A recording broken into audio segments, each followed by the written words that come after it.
1992। हर्षद मेहता ने 5,000 करोड़ का स्कैम किया। 2003। अब्दुल करीम तेलगी ने जो स्कैम किया वो इतना बड़ा था कि मैथमेटिशियंस के देश में जीरो कम पड़ गए। 3 नहीं, 30,000 करोड़। लेकिन आज 2023 में इंडिया में एक ऐसा इलीगल रैकेट चल रहा है जो इस 30,000 करोड़ के स्कैम को भी बौना बना देता है। 3 लाख करोड़ के डेली टर्नओवर के साथ चल रही ये इलीगल मार्केट शायद जल्द ही हमारे देश के स्टॉक मार्केट के टर्नओवर को भी ओवरटेक कर देगी। इस वक्त आप सोच रहे होंगे कि ऐसा कैसे हो सकता है, अगर ऐसा होता तो हमें कहीं ना कहीं से पता चल जाता। ये वो वीडियो है जो आपको बताएगा देश के सबसे बड़े सांप के बारे में, जो हमारी नज़रों के सामने देश के खून में जहर घोल के देश को अंदर से खोखला कर रहा है। और इस सांप का नाम है डब्बा ट्रेडिंग।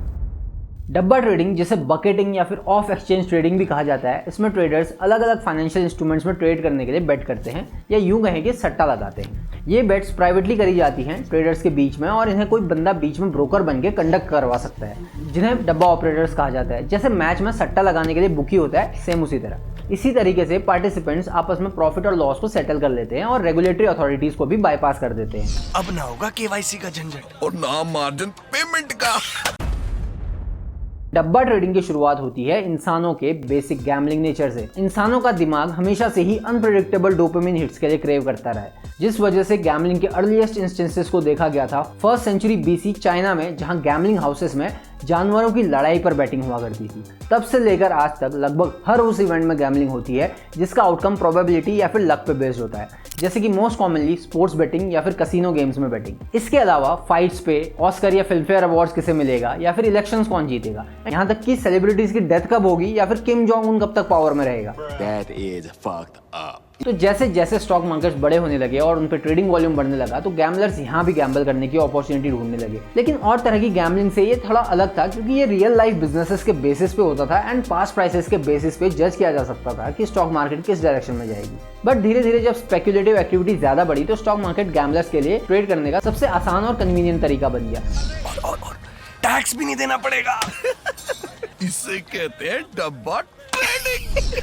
1992 में NSE की शुरुआत होती है, जिससे इंडिया के फाइनेंशियल लैंडस्केप में एक मेजर पॉइंट आता है। NSE और BSE का काम था ट्रेडिंग में ट्रांसपेरेंसी लाना और सारी ट्रेडिंग एक्टिविटीज को रेगुलेट करना। लेकिन डब्बा ट्रेडिंग साथ में पैरेलल चल रही थी परछाइयों में। लेट 1990s में और अर्ली 2000 में जब टेक बबल चल रहा था और कंपनीज के स्टॉक प्राइसेस आसमान छू रहे थे, इस टाइम पे डब्बा ट्रेडिंग भी धीरे धीरे इवॉल्व हो रही थी। अब इसमें कमोडिटीज के साथ साथ इक्विटीज, डेरिवेटिव्स और करेंसी पेयर्स में भी इलीगल ट्रेडिंग होने लगी। जो ट्रेडिंग ये लोग ट्रेडिशनल मेथड से करा करते थे पहले, अब ये मॉडर्न टेक्नोलॉजी को भी अपनाने लगे। तो डब्बा ऑपरेटर्स के इस अडेप्टिव अप्रोच से वो उन ट्रेडर्स के लिए हमेशा एक अट्रैक्टिव ऑप्शन बना रहे जिन्हें टैक्स और रेगुलेशंस को फॉलो नहीं करना था। और उस टाइम पे एक ट्रेडिंग अकाउंट खोलना एक बहुत ही कॉम्प्लिकेटेड और पेपर वर्क वाला काम हुआ करता था एंड जनरली लोग अकाउंट खोलने के झमेले में फंसना नहीं चाहते थे। इससे हुआ ये कि जो लोग बिना पेपर वर्क करे ट्रेड करना चाहते थे वो भी अपने पड़ोस के डब्बा ऑपरेटर के थ्रू ट्रेड ले सकते थे और अपनी किस्मत आजमा सकते थे।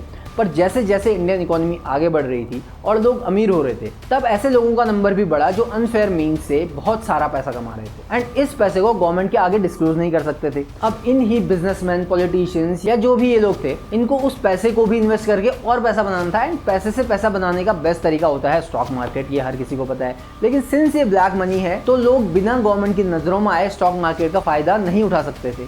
तो तब आती है एक गोल्डन अपॉर्चुनिटी उस ब्लैक मनी को और बड़े एक्सपोनेंशियल लेवल्स तक ले जाने की। इस 128 लाख करोड़ के टर्नओवर वाले स्कैम के इम्पैक्ट को जानने से पहले जानते हैं कि ये एग्जैक्टली काम कैसे करता है। जिस तरह NSE और BSE पे आप स्टॉक को बाय करते हैं, उसी तरह MCX एक्सचेंज से आप कमोडिटीज को बाय कर सकते हैं डिजिटल फॉर्म में। जिन कमोडिटीज को बाय करने का ऑप्शन मिलता है उनकी लिस्ट इस वक्त आपके सामने है। तो जब आप स्टॉक्स या फिर डिजिटल कमोडिटीज को बाय करते हैं तो आपको ये सारे चार्जेस गवर्नमेंट, एक्सचेंज और ब्रोकर को पे करने पड़ते हैं। और सेम कमोडिटीज को अगर हम किसी डब्बा ऑपरेटर से लेते हैं तो एक बहुत ही छोटा सा कमीशन काट के पैसा हमें मिल जाता है, ना कोई डॉक्यूमेंटेशन और ना ही कोई टैक्स फाइलिंग। अब ना होगा केवाईसी का झंझट और ना मार्जिन पेमेंट का। एंड ये बिना डॉक्यूमेंटेशन और बिना टैक्सेशन वाली ट्रेडिंग एक बहुत बड़ा डेंट मार देती है देश की इकोनॉमी पे, इतना बड़ा कि उस डेंट से देश का इंजन भी डैमेज हो सकता है।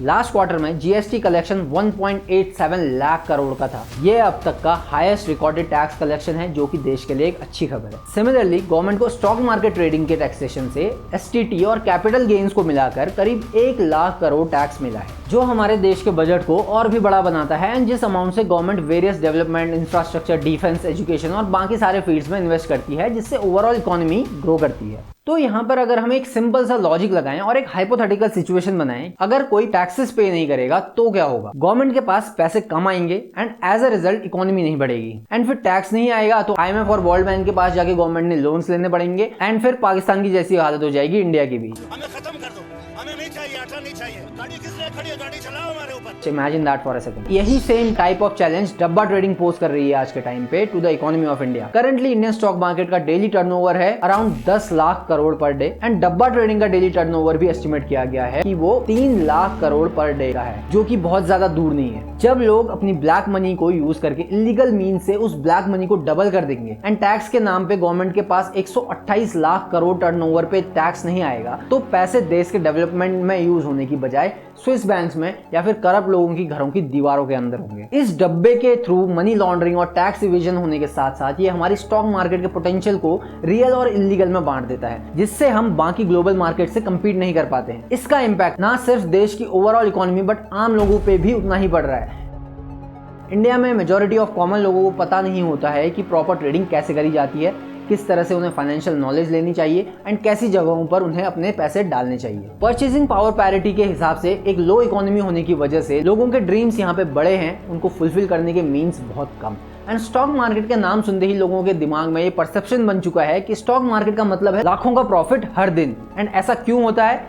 इसकी वजह है नॉर्मल ट्रेडिंग इन्फ्लुएंसर्स जो खुद तो शो ऑफ करके कोर्स बेच लेते हैं बट सोसाइटी पे अननोइंगली एक नेगेटिव इंपैक्ट डाल देते हैं। एंड इस लाखों पर डे वाली चीज को रियलिटी समझ के लोग अपनी लिमिटेड नॉलेज और लिमिटेड पैसों को लेकर पहुंच जाते हैं उसे डबल करने, जहां पर डब्बा ब्रोकर तैयार बैठे होते हैं उस पैसे को कैप्चर करने के लिए। और एक डब्बा ऑपरेटर के पास तो ऑलरेडी बड़े बड़े क्लाइंट्स होते हैं, तो उनके लिए कॉमन लोगों के पैसे तो एक एडेड बोनस हो जाता है, क्योंकि मोस्टली वो लोग उस पैसे को लूज ही करते हैं। एंड अगर कोई नॉलेज लेके ट्रेड कर रहा है वो यहाँ, तो ये ऑपरेटर्स उसको आगे से ब्लैकलिस्ट कर देते हैं एंड उस बंदे के ट्रेड से प्लेस नहीं करते हैं। इवन ऐसे केसेस भी आए हैं कि अगर इन्होंने क्लाइंट को पैसे वापस करने होते हैं तो ये ऑपरेटर्स खुद पे ही रेड पड़वा देते हैं पुलिस की, ताकि इन्हें पैसे वापस न देने पड़े। इन रेड्स की वजह से क्लाइंट खुद भी डर जाते हैं, ये सोचकर कि वो भी पकड़े जाएंगे एंड इस तरह से कोई लीगल एक्शन नहीं लेता है। एंड ये रैकेट शैडोज में ही ऑपरेट करता रहता है। And according to securities contracts act 1956, इनमें इन्वॉल्व लोगों को 10 साल तक की सजा या फिर 25 करोड़ तक का फाइन हो सकता है। और इन ऑपरेटर्स के साथ साथ ट्रेडिंग करने वाला भी पनिशेबल होता है। एंड कॉमन लोगों के पास कितनी अवेयरनेस पहुंचती है ये हम पिछले वीडियोस में डिस्कस कर ही चुके हैं।